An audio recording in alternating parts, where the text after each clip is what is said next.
ஒவ்வொரு நாள் தொழுகையிலும் நாம் சூரா ஃபாத்திஹாவை ஓதுகிறோம். சூரா ஃபாத்திஹா இல்லாமல் எந்த தொழுகையும் இல்லை. அது ஃபரலாகட்டும், சுன்னத்தாகட்டும், நஃபிலாகட்டும், வாஜிபாகட்டும், எதுவானாலும் சூரா ஃபாத்திஹா என்பது தொழுகையினுடைய முக்கிய அங்கத்தில் இடம்பெற்றிருக்கிறது. நம் எல்லோருக்கும் தெரியும் சூரா ஃபாத்திஹாவினுடைய முக்கியத்துவம், அதனுடைய பலன், அதிலே சொல்லப்படக்கூடிய செய்தி ஓரளவுக்கு நாம் உள்வாங்கி வைத்திருக்கிறோம். அதிலே ஒரு முக்கியமான ஒரு பிரார்த்தனை இடம்பெறுகிறது. அதுதான் நான் துவக்கத்தில் ஹம்து ஸலவாத்திலே ஓதின ஒரு வசனம், இஹ்தின ஸிராத்தல் முஸ்தகீம். இறைவா எங்களுக்கு நேர்வழியை காட்டுவாயாக, இறைவா எங்களுக்கு நீ நேர்வழியை காட்டுவாயாக என்ற முக்கியத்துவமான ஒரு பிரார்த்தனை அங்கே இடம்பெறுகிறது. நேர்வழி என்றால் அசத்தியத்தை விட்டு சத்தியத்தின் பக்கம் பிரித்து காட்டி உண்மை எது பொய் எது என்பதை கண்டறிந்து உண்மையின் பக்கம் நம்மை வழிநடத்தக்கூடிய, நம்முடைய உலகத்திற்கும் நாளை ஆகிரத்திற்கும் எது வெளிச்சத்தையும் விடுதலையையும் தருமோ அந்த வழியில் பயணிக்கக்கூடிய வாய்ப்பை, அதனுடைய வழியை எங்களுக்கு காட்டு என்று அல்லாஹ்விடத்திலே கேட்கிறோம்.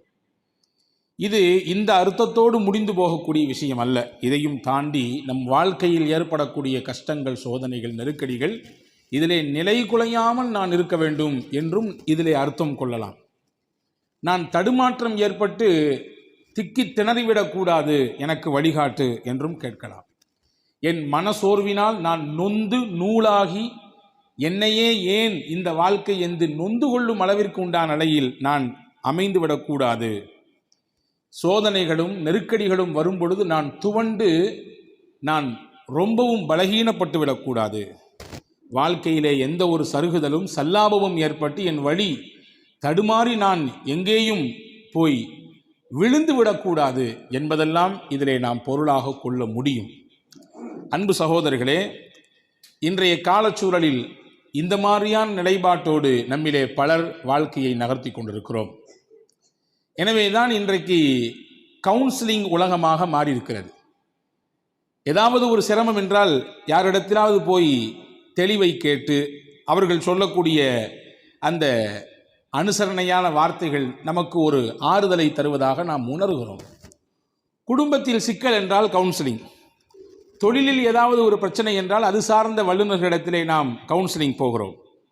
அதே போன்று என்னிடத்தில் இருக்கக்கூடிய விஷயங்களை வெளிக்கொண்டு வரக்கூடிய அந்த பக்குவத்திற்காக வேண்டி சிலரிடத்திலே மன அழுத்தம், மன அயர்வு, மனப்பதற்றம், இதிலிருந்து வெளியே வருவதற்காக வேண்டி கவுன்சிலிங்.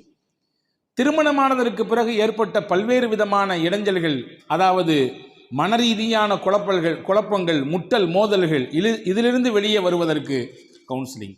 ஆக உலகம் பல்வேறு கோணங்களில் ஏதாவது ஒரு தீர்வை நோக்கி தேடிக்கொண்டே இருக்கிறது. ஒன்றை மட்டும் நாம் அழுத்தமாக உள்வாங்கிக் கொள்ள வேண்டும். வாழ்க்கையில் இன்பம் மட்டுமே முதன்மையானது, அது மட்டுமே உண்டு என்று நாம் நினைக்கக்கூடாது. வாழ்க்கையில் வெற்றிக்கு மேல் வெற்றித்தான், நம்முடைய வரலாற்றில் தோல்வியே கிடையாது என்றும் எண்ணக்கூடாது. எப்பொழுதும் நாம் செல்வந்தராகத்தான் இருக்கப் போகிறோம் என்ற நிலைப்பாடும் இருக்கக்கூடாது. வாழ்க்கையில் மகிழ்ச்சியும் கஷ்டமும் மாறி மாறி வரும். செல்வமும் அந்த செல்வ நிலையிலிருந்து கொஞ்சம் குறைதலும் கூடுதலும் மாறி மாறி வரும். நாம் செய்யக்கூடிய தொழில் வியாபாரத்தில் நஷ்டமும் லாபமும் மாறி மாறி வரும். நமக்கான புகழும் சில நேரங்களில் இகழும் மாறி மாறி வரும். நம்மை அங்கீகரிக்கக்கூடிய பேச்சும் நம்மை அவமானப்படுத்தக்கூடிய நிகழ்வும் வாழ்க்கையில் மாறி மாறி வரும். இது எல்லாம் கலந்ததுதான் வாழ்வு என்பதை நாம் உள்வாங்கிக் கொள்ள வேண்டும். இதை அன்னலம் பெருமானார் ஸல்லல்லாஹு அலைஹி வஸல்லம் அவர்களுடைய வாழ்வும் அவர்களின் மக்கத்து வாழ்க்கையையும் மதீனத்து வாழ்க்கையையும் அவர்கள் இந்த உம்மத்திற்கு விட்டு சென்ற அதி அற்புதமான வழிகாட்டுதல் நமக்கு உறுதிப்படுத்துகிறது என்பதை நாம் உணர்ந்து கொள்ள வேண்டும். அனைத்து காரியங்களிலும் மன உறுதி மிக்கவராக நாம் மாறிவிட்டால் எதையும் சந்திக்க தயார் என்கின்ற மனநிலைக்கு நாம் வந்து விடுவோம், உந்தப்பட்டு விடுவோம். நாம் எப்பொழுதும் மனதால் துவண்டு போய்விட மாட்டோம். ஒரு சின்ன சிரமம் வந்தால் அப்படியே நொந்து கொள்ள மாட்டோம். ஏதாவது ஒரு சின்ன நெருக்கடி வந்தால் அப்படியே நாம் எல்லாம் போய்விட்டது, பறிபோய்விட்டது, கைமீறி விட்டது என்று கவலையிலே அப்படியே ஆழ்ந்து நாம் போய்விட மாட்டோம். இதற்கு முக்கியமான ஒரு தேவையாக இருப்பது உறுதிமிக்க மன உறுதிமிக்க எதையும் தாங்கும் இதயம் வேண்டும் இறைவா என்று கேட்கக்கூடிய நிலையிலே நம்மை நாம் வளர்த்து கொள்ள வேண்டும், பக்குவப்படுத்தி கொள்ள வேண்டும். அன்பான சகோதரர்களே, முஹம்மது நபி ஸல்லல்லாஹு அலைஹி வஸல்லமின் வாழ்க்கையின் பிற்பகுதியை நீங்கள் பாருங்கள். மதீனாவின் வாழ்க்கையில் எப்படியெல்லாம் அவர்களுடைய நிலைப்பாடு இருந்தது என்று பாருங்கள். அதே போன்று முஹம்மது நபியின் வாழ்வின் முற்பகுதியை பாருங்கள். முற்பகுதி என்றால் மக்கத்து வாழ்க்கை. அதிலும் குறிப்பாக நபி அவர்கள் இறை தூதராக அறிவிக்கப்பட்டதற்கு பிறகு அந்த 13 ஆண்டு காலம் அவர்களின் நிலைப்பாடு எப்படி இருந்தது? அதற்கு பிறகு மதீனாவிற்கு ஹிஜ்ரத் செய்து போகிறார்கள். அங்கே இருக்கும் 10 ஆண்டு காலம் எப்படி இருந்தது? இப்போ வாழ்வின் பிற்பகுதியும் முற்பகுதியும் நிறைய பாடங்களை சொல்லுகிறது. முன்பகுதி 13 ஆண்டுகள் பெருமானாருக்கு கடுத்த சிரமம், பல்வேறு விதமான இடைஞ்சல்கள், இடையூறுகள், உயிராபத்துகள், தோழமைகளுக்கு ஏற்பட்ட பிரச்சனைகள், மூச்சு விட முடியாத அளவிற்கு உண்டான நெருக்கடிகள். இந்த நிலையில்தான் வல்ல அல்லாஹ் ஒரு வசனத்தை சொன்னான், ஃபஸ்பிர் கமா சபர உலுல் அஸ்மி மின் ஃபஸ்பிர் கமா சபர உலுல் அஸ்மி. நபிகள் பெருமான் ஸல்லல்லாஹு அலைஹி வஸல்லம் அவர்களே, நீங்கள் பொறுமையாக இருங்கள், உறுதியாக நிலைத்திருங்கள். உங்களுக்கு முன்னால் உறுதிமிக்க ரசூல்மார்கள் எப்படி தங்கள் வாழ்க்கையில் ஏற்பட்ட கஷ்டங்களை, சோதனைகளை, சிரமங்களை, சிக்கல்களை, நெருக்கடிகளை எதிர்கொண்டார்களோ அந்த மாதிரி உறுதிமிக்கவர்களாக நீங்கள் இருங்கள். அதுவே உங்களுக்கு மிகப்பெரிய ஒரு பக்க பலமாக இருக்கும் என்பதை அல்லாஹ் ஆறுதலான வார்த்தையிலே சொன்னார். தோல்வியும் அவமானமும் வறுமையும் ஏழ்மையும் இதுவெல்லாம் சுத்தி சுத்தி வரத்தான். ஆனால் இதை கண்டு நீங்கள் துவண்டு போய்விட வேண்டாம். உங்கள் பணியை செவ்வனே செய்து கொண்டே இருங்கள். நிச்சயம் இறையின் உதவி உங்களுக்கு கிடைக்கும் என்பதை அல்லாஹ் இந்த வசனத்தின் வழியாக சொல்லித் தந்தார். அன்பு சகோதரர்களே, மதீனா வாழ்க்கையிலே பெருமான் ஸல்லல்லாஹு அலைஹி வஸல்லமுக்கு அல்லாஹ் செல்வத்தை கொடுத்தான், சிறந்த ஒரு நிலைப்பாட்டை தந்தான். அதே நபிகள்தான் மக்காவிலே ஷுவைபே அபி தாலிப் என்று சொல்லப்படக்கூடிய அந்த பள்ளத்தாக்கிலே இலைகளையும் சருகுகளையும் சாப்பிட்டு அதை உணவாக கொண்டு சில ஆண்டுகள், சுமார் 3 ஆண்டுகளுக்கு மேலாக கழித்திருக்கிறார்கள் என்பதை நாம் பார்க்க வேண்டும். ஆட்சியையும் அதிகாரத்தையும் மதீனாவிலே பெருமானார் ஸல்லல்லாஹு அலைஹி வஸல்லமுக்கு அல்லாஹ் கொடுத்தான். ஆனால் அதே நபிகள்தான் மக்காவிலே காபாவுக்குள்ளே நுழைய முடியாத அளவிற்கு தடை போடப்பட்டார்கள். 2 ரக்காய் தொழுவதற்கு மட்டும் எனக்கு அனுமதி கொடுங்கள் என்று பெருமானார் வேண்டி நிற்க, அந்த நேரத்தில் அந்த காபத்துல்லாவின் சாவி எவர் கையில் இருந்ததோ அவர் தரமாட்டேன், உங்களுக்கெல்லாம் இங்கே அனுமதி கிடையாது என்று விரட்டிவிட்டார். பசியும் பயமும் அறியாத ஒரு சூழலை மதீனா மண்ணிலே அல்லாஹ் ஏற்படுத்தி கொடுத்திருந்தான். ஆனால் மக்காவில் நாம் கொண்டிருக்கக்கூடிய கொள்கை, இதனால் பல்வேறு விதமான அச்சுறுத்தல் சூழல் ஏற்படுமோ என்கின்ற நிலையிலே ஆரம்பகட்ட முஸ்லிம்கள் சஃபா மலைக்கு பக்கத்தில் இருந்த அர்கம் ரலியல்லாஹு அன்ஹுடைய வீட்டில்தான் பயந்து பயந்து ஒன்று கூடுவார்கள். ஏனென்றால் ஆரம்ப கட்டம், இஸ்லாத்தை ஏற்றவர்களின் எண்ணிக்கை சொற்ப அளவில் தான் இருக்கிறது, எண்ணப்படுகிற விதத்தில் தான் இருக்கிறது. எனவே அந்த நேரத்தில் ரகசியமாகவும் பகிரங்கப்படுத்தாமல் மிகவும் அது ஒரு விதமான நிலையில்தான் அதை கொண்டு போக வேண்டிய சூழல் இருந்ததினாலே அப்படியான ஒரு நிலையை கையாண்டார்கள் பெருமானார். அப்போ என்றால் என்ன புரிகிறது என்றால், பெருமானாரின் வாழ்க்கையின் பிற்பகுதி வளமானதாக இருந்தது. ஆனால் பெருமானாரின் வாழ்க்கையின் மக்கத்து வாழ்க்கை முற்பகுதி மிகுந்த சிரமத்திற்குள்ளதாக இருந்தது. அதையெல்லாம் ஏற்றுக்கொண்டு மனதை பக்குவப்படுத்தி உறுதியான நிலைப்பாட்டில் நிலைத்து நின்றதினாலே அல்லாஹ் மதீனா வாழ்க்கையில் அதனுடைய பலன்களை எல்லாம் காட்டினான். அதனுடைய பயன்கள் என்னென்ன என்பதை எல்லாம் மதீனாவிலே காட்டினான். இந்த நிலைப்பாட்டோடு ஒரு மனிதர் தன்னுடைய வாழ்வை அமைத்து கொள்ள வேண்டும் என்று அல்லாஹ் விரும்புகிறான். அன்பு சகோதரர்களே, பல நேரங்களில் மனக்குழப்பம் நமக்கு ஏற்படுகிறது. ஏன் எனக்கு மட்டும் இந்த பிரச்சனை? ஏன் என் குடும்பத்துக்கு மட்டும் இப்படியான ஒரு சுழற்சி? ஏன் என் தொழிலில் மட்டும் இப்படியான ஒரு நெருக்கடி? ஏன் எனக்கு மட்டும் இப்படியான ஒரு இழப்பு என்று நாம் நம்மை நாமே பேசிக்கொள்கிறோம். அதிலேயே நாம் அயர்ந்து விடுகிறோம். ஒரு விஷயத்தை நாம் புரிந்து கொள்ள வேண்டும். வரலாறுகள் எங்கிலும் இதற்கான நிரம்ப பாடங்கள் இருக்கிறது. கஷ்டத்திற்கு பிறகு லேசு உண்டு என்பதை குர்ஆனும் சொல்லுகிறது, வரலாறுகளும் நமக்கு நிரூபித்து காண்பிக்கிறது. ஹஜ்ரத் பெருமானா ஸல்லல்லாஹு அலைஹி வஸல்லம் அன்னவர்கள் சில முக்கியத்துவம் வாய்ந்த பெண்களை பற்றி பேசியிருக்கிறார்கள். அதிலே ஒரு பெண்மணி ஃபிரௌனுக்கு இந்த உலகத்திலே மனைவியாக கிடைத்த ஆசியா அம்மாவை பற்றி பெருமானா ஸல்லல்லாஹு அலைஹி வஸல்லம் பேசியிருக்கிறார்கள். பெண்களிலேயே சிறந்த பெண் யார் என்பதை பெருமானார் ஸல்லல்லாஹு அலைஹி வஸல்லம் அடையாளப்படுத்தும் பொழுது, கமுல மினர் ரிஜாலி கசீர் வலம் யக்முல் மினன் நிசாஇ இல்லா மரியம் பின்த் இம்ரான் வ ஆசியா இம்ராஅத் ஃபிரௌன் வ ஹதீஜா பின்த் ஹுவைலித். ஆண்களிலே பல ஆண்கள் பரிபூரணத்துவம் பெற்றுவிட்டார்கள், மிகவும் சிறப்பிற்குரியவர்களாக ஆகிவிட்டார்கள். பெண்களிலேயே அப்படி பரிபூரணத்துவம் பெற்று சிறப்பிற்குரிய அந்தஸ்திற்குரியவர்கள் யாரென்றால் மரியம், இம்ரானின் மகள் மரியம். அடுத்து சொன்னாங்க ஸல்லல்லாஹு அலைஹி வஸல்லம் ஃபிரௌனினுடைய மனைவி ஆசியா. மூன்றாவது சொன்னாங்க ஹுவைலித் அவர்கள் பெற்றெடுத்த என் துணைவியார் ஹதீஜா. இந்த மூன்று பெண்களையும் தனித்துவத்தோடு பெருமானார் ஸல்லல்லாஹு அலைஹி வஸல்லம் அடையாளப்படுத்தினார்கள்.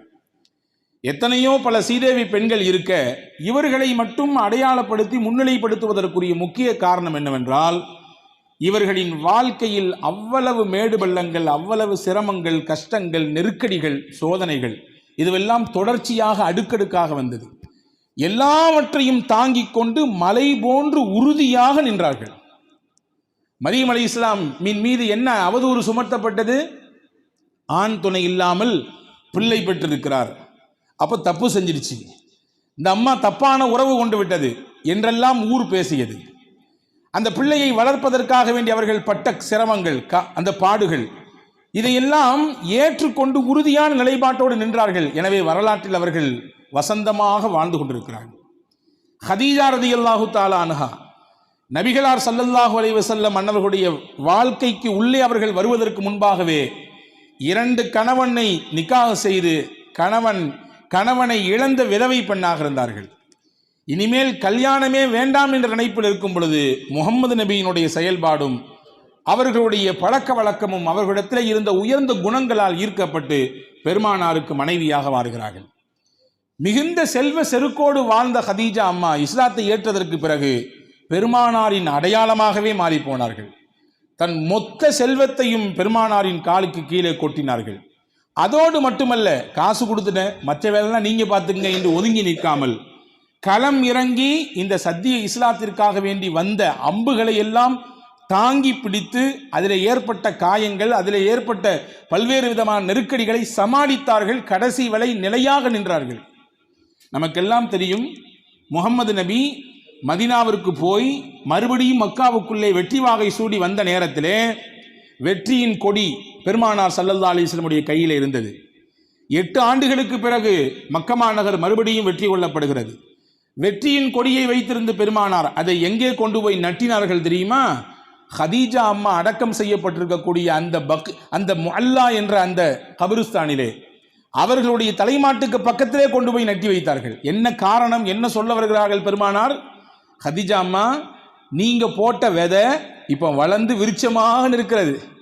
எந்த மக்கமா நகரிலே நம்மை நெருக்கடிக்கு உள்ளாக்கினார்களோ, பல்வேறு சிரமங்களுக்கும் சிக்கலுக்கும் பல நிந்தனைகளுக்கும் நம்மை ஆளாக்கினார்களோ, அதே மக்கமா நகர் இப்பொழுது நம் கையில் இருக்கிறது. அல்லாஹ் அந்த வாய்ப்பை, இந்த வெற்றியை நமதாக்கி கொடுத்திருக்கிறான். இதற்கு விதையாக இருந்தவர்களில் ஒருவர்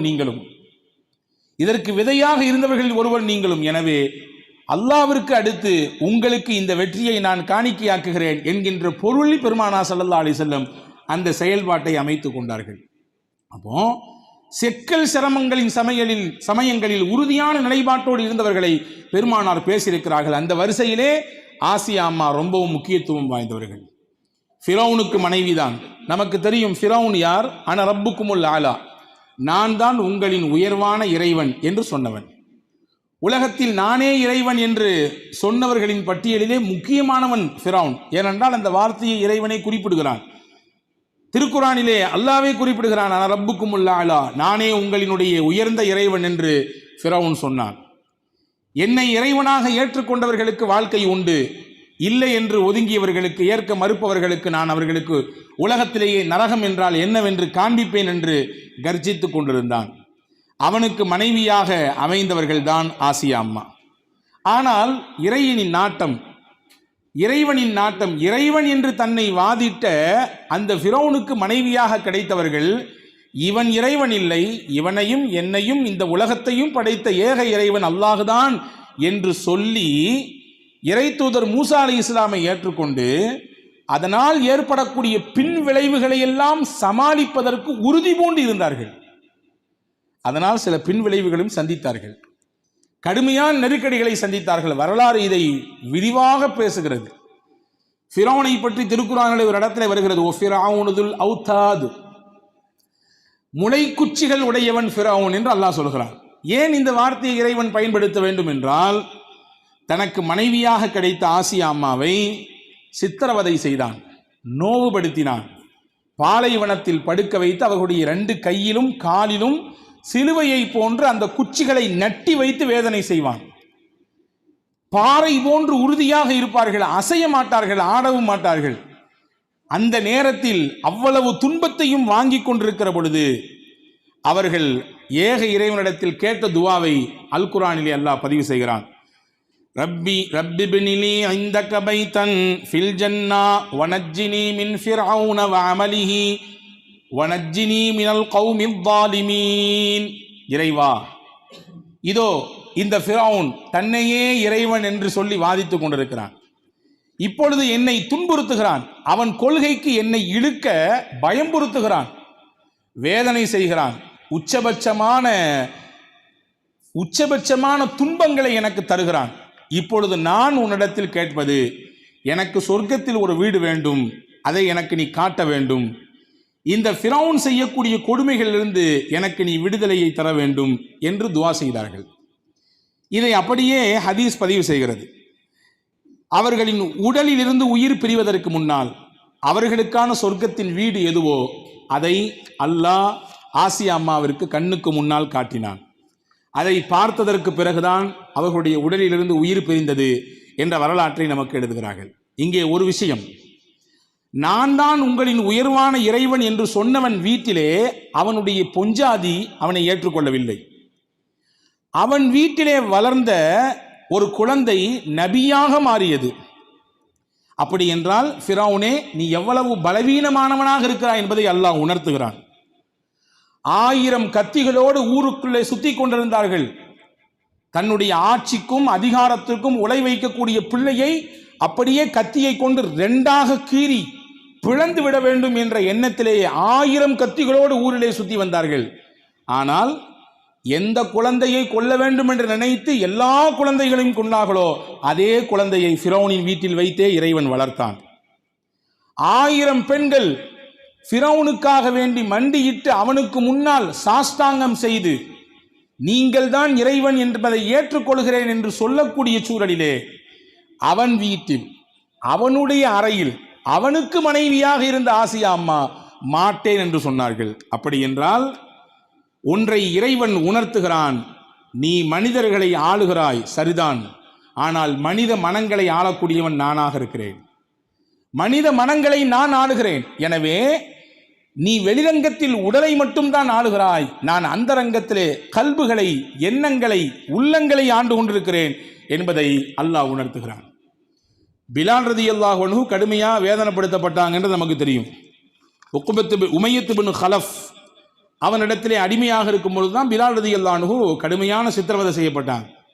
நமக்கெல்லாம் தெரிந்த வரலாறு. பாலைவன சூட்டு மண்ணிலே தூக்கி பிலால் ரலியல்லாஹு போடப்பட்டு பாறாங்கல்லை தூக்கி மேலே வைத்த பொழுதும் கூட அஹதுன் அஹதுன், ஒருவன் அவனே என் இறைவன், அவனே அல்லாஹ் என்று சொன்னவர்கள்.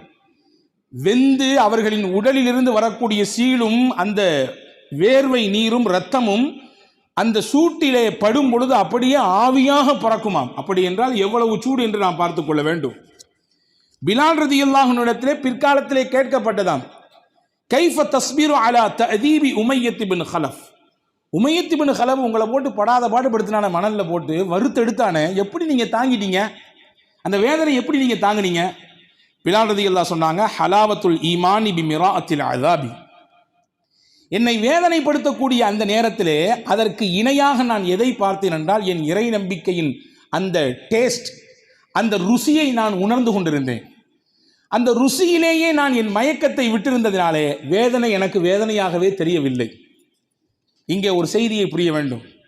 பிலால் ரலியல்லாஹு அன்ஹு வேதனைப்படுத்தப்பட்டது நமக்கு ஆச்சரியமாக தெரியலாம்.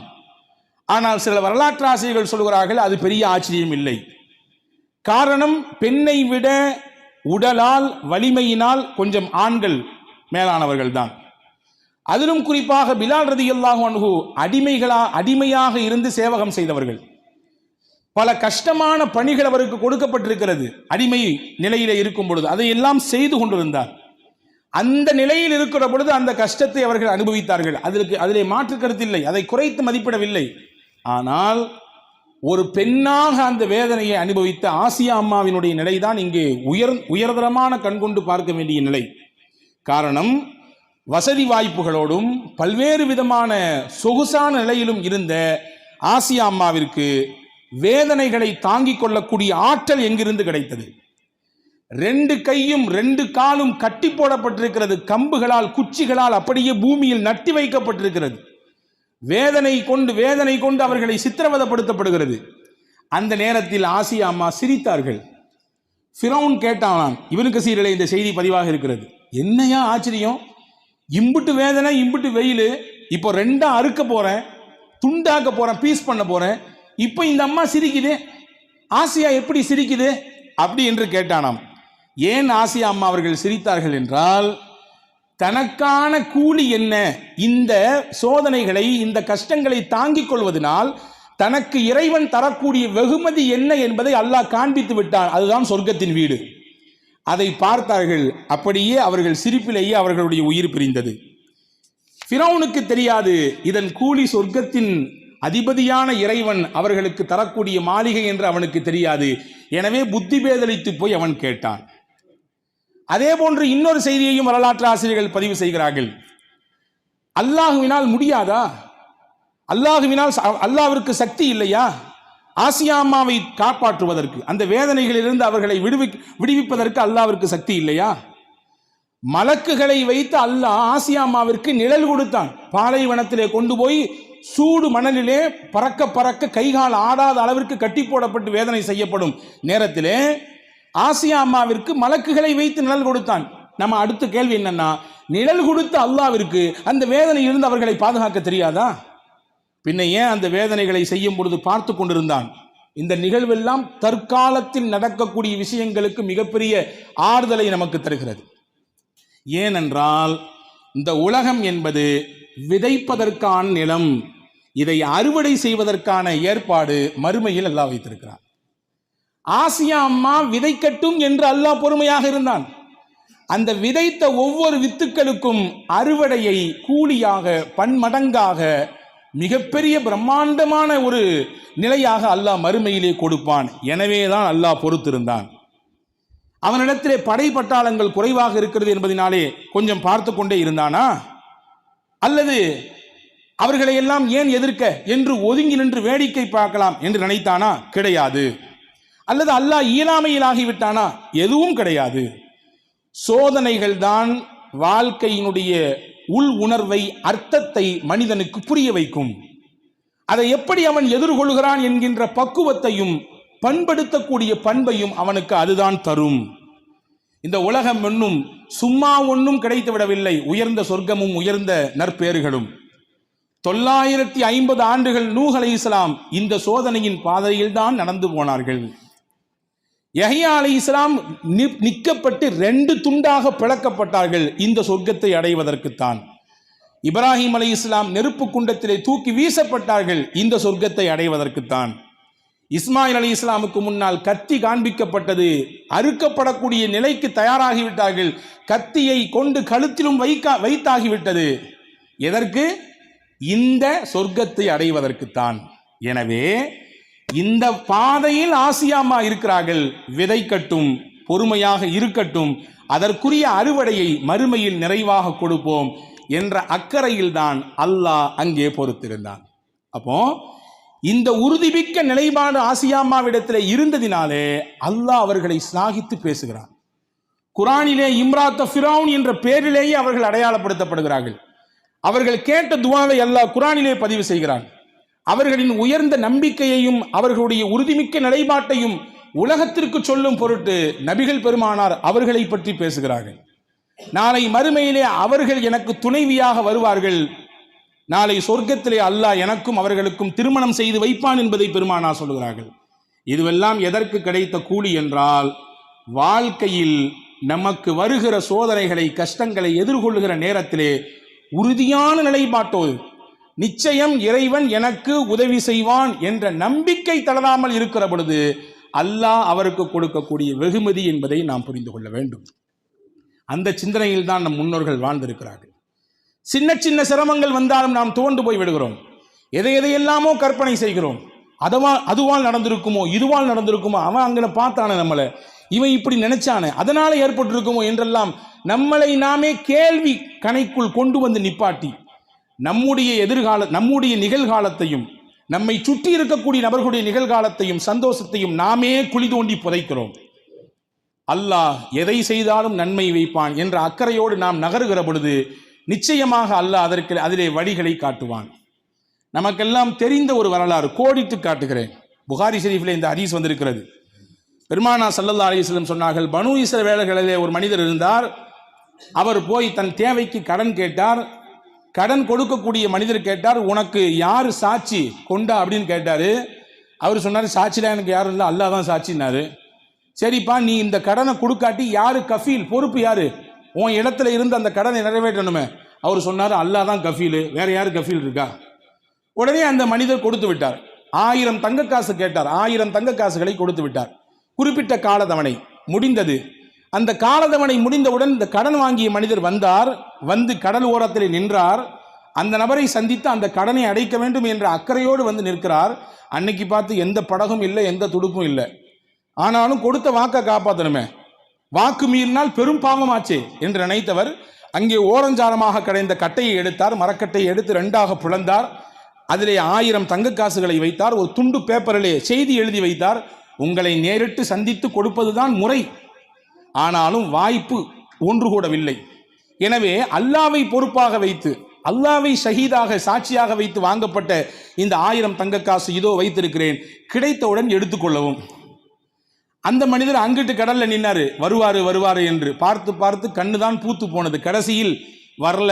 சரி, வீட்டுக்கு விறகு பிறகு எடுத்துட்டு போய் அடுப்பெரிக்கிறதுக்கு யூஸ் ஆகுமேன்னு சொல்லி சில கட்டைகளை சுள்ளிகளை புறக்கினார். வீட்டுக்கு போனார். ஒவ்வொரு சுள்ளிகளாக உடைத்து அடுப்பிலை வைத்தார். இந்த கட்டையை எடுத்து உடைத்தார். பாருங்கள், உள்ளிருந்து 1000 தங்க காசும் பொலபொல என்று கொட்டியது. ஒரு துண்டு பேப்பரும் இருந்தது, அதிலே செய்தி இருந்தது. சரி, கிடைக்க வேண்டியது கொடுத்துட்டார் போல தெரியுது, எடுத்து வச்சுக்கிட்டார். கொஞ்ச நாளைக்கு பிறகு மறுபடியும் 2 பேரும் சந்தித்தார்கள். கடன் வாங்கியவர் மறுபடியும் 1000 தங்க காசுகளை எடுத்து கொண்டு வந்து, இந்தாங்கள் உங்களிடத்திலே வாங்கியது. அவர் சொன்னார், ஏற்கனவே தான் நீங்க அனுப்புனது எனக்கு கிடைச்சிருச்சே, இப்போ ஏன் கொண்டு வரீங்க? ஏற்கனவே தான் நீங்க அனுப்புனது அந்த 1000 கிடைத்து விட்டது, இப்போ எனக்கு தேவையில்லையே, அல்லாஹ் உங்களுக்கு நேர்வழி காட்டட்டும் என்று துவா செய்து அனுப்பினார். அன்பர்களே, இங்கே இந்த வரலாற்றை எழுதிவிட்டு இன்றைக்கு உலக புகழ்பெற்ற எழுத்தாளர்கள் ஒருவராக இருக்கிற அவருடைய வரிகளில் உலகத்தின் பல அறிஞர்கள் சொக்கி போய் நிற்கிறார்கள். அதுகம் ஷர்காவி என்று சொல்லக்கூடிய பாலஸ்தீனத்தைச் சேர்ந்தவர், ஒரு மிகச்சிறந்த எழுத்தாளர். பல்வேறு புத்தகங்களை எழுதி பல லட்சம் பிரதிகள் விற்பனையாகி ஒரு சாதனை, பல சாதனையை செய்து கொண்டிருக்கக்கூடிய ஒரு மகத்தான கல்வியாளர். ஒரு 38-37 வயதுதான் இருக்கும் அவருக்கு. அவர் சொல்லுகிறார், இதிலே பல பாடங்கள் இருக்கிறது இந்த நிகழ்ச்சியிலே. முதல் பாடம் என்ன தெரியுமா? மனிதர்கள் என்பவர்கள் ஒருவருக்கொருவர் ஒத்தாசையாக இருக்கக்கூடிய நிலையில் தான் இருக்க வேண்டும். உமர் ரலியல்லாஹு காலத்தில் ஒருத்தர் அல்லாஹ்ட்ட எப்படி துவா செஞ்சாராம், யா அல்லாஹ், நான் யாருக்கு முன்னாடி போய் நிற்கக்கூடாது அப்படின்னு சொல்லி. உமர் ரலியல்லாஹு வந்து கேட்டாங்களா, என்னையா நீ வந்து செய்கிற துவா சரியாக இருக்கிற மாதிரி தெரியலையே, நீனே உன்னுடைய மௌத்தை அல்லாஹ்விடத்துல கேட்குற மாதிரிலாம் இருக்குது. ஏன்னா உலகத்தில் மனிதர்களின் நிலைப்பாட்டை அல்லாஹ் எப்படி வைத்திருக்கிறான் என்றால், ஒருவருக்கொருவர் உதவியாளர்களாக இருக்கக்கூடிய நிலையில் தான் வைத்திருக்கிறான். இந்த செய்தியை இந்த ஹதீஸ் நமக்கு உணர்த்தி காட்டுகிறது. அவர் கேட்டாரு, இன்னொருத்தர் கொடுத்தாரு. ஏன்னா நம்மள நிறைய பேர் நினைச்சு வச்சிருக்கோம் கொடுக்கறதுன்றது பணத்தை மட்டும்தான் அப்படின்னு. அப்படி இல்லை, கொடுக்கறதுக்கு நிறைய இருக்கு நம்மள்ட்ட. நம்ம நல்ல ஐடியாலஜி நம்மள்ட்ட இருக்குது, கொடுக்கலாம் அதை. அதே போன்று நம்ம இடத்திலே பொருளாதாரம் இருக்கிறது என்றால் அதை எதற்கு அல்லாஹ் வைத்திருக்கிறான்? அதனுடைய ஜக்காத்து என்ன? ஏழைகளை இரக்கம் காட்டுவதற்கு இறைவன் வைத்திருக்கிறான். கல்வி இருக்கிறது, அந்த கல்வியை எதற்கு இறைவன் வைத்திருக்கிறான்? அதனுடைய ஜக்காத்து என்ன? தேடக்கூடியவர்களுக்கும் தேடாமல் இருப்பவர்களுக்கும் கொண்டு போய் அந்த கல்வியை சேர்க்க வேண்டும்.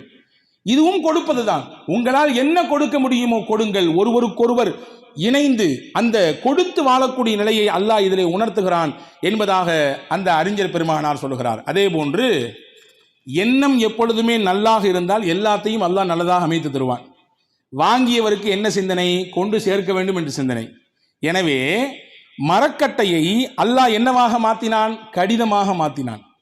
கடலை எப்படி மாற்றினான்? போஸ்ட்மேனாக மாற்றினான். மாற்றினானா இல்லையா?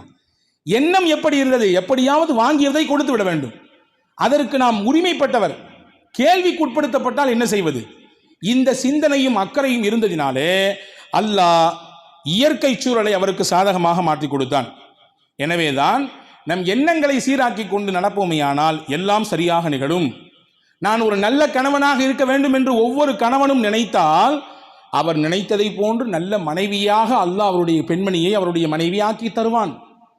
நான் ஒரு நல்ல படிக்கக்கூடியவனாக இருக்க வேண்டும் என்று நினைத்தால் ஒரு மாணவன் நல்ல படிப்பாளியான கல்வியாளரை அவருக்கு ஆசிரியாக கொண்டு வந்து சேர்ப்பான்.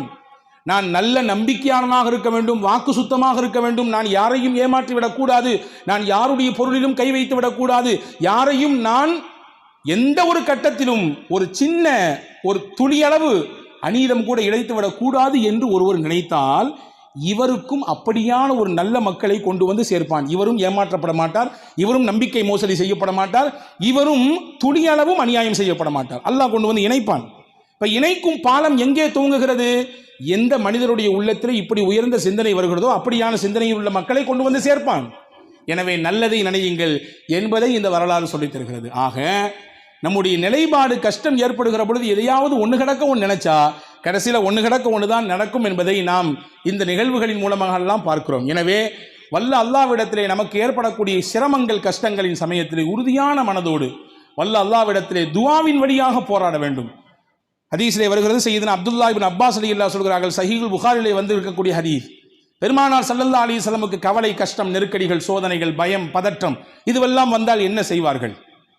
இதா ஹஸபஹு அம்ருன், பெருமானாரை ஒரு விஷயம் கவலைக்கு உட்படுத்தினால், கஷ்டத்துக்கு உட்படுத்தினால் பெருமானார் என்ன சொல்வார்கள்? 3 வார்த்தைகள் சொல்வார்கள். இதுதான் இந்த பயானினுடைய செய்தி. உங்களுக்கு கவலையிலும் கஷ்டத்திலும் சோகத்திலும் நொந்து கொண்டிருக்கக்கூடிய மனிதர்களுக்கெல்லாம் பெருமானார் கொடுக்கக்கூடிய ஆறுதலான வார்த்தை. ரசூலுல்லாஹ் கஷ்டப்பட்டா சிரமம் வந்தா என்ன சொல்லுவாங்க? லா இலாஹ இல்லல்லாஹுல் அதீம் அல் ஹலீம், இது ஒரு வார்த்தை.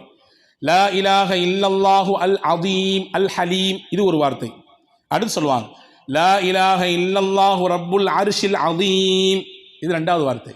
3வது சொல்லுவாங்க லா இலாஹ இல்லல்லாஹு ரப்புஸ் ஸமாவாதி வல் அர்தி வ ரப்பில் அர்ஷில் அதீம், இது 3வது வார்த்தை.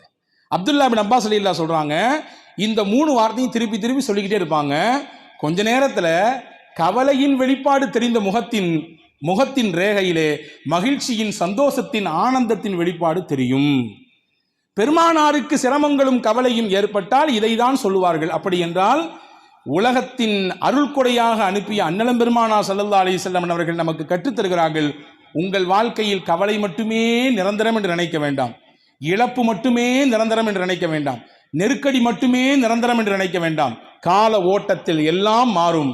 நம்பிக்கை மட்டும் இழக்காமல் நீங்கள் வாழ்க்கையில் அடுத்தடுத்த அடிகளை எடுத்து வைத்து நகர்ந்து கொண்டே இருங்கள்.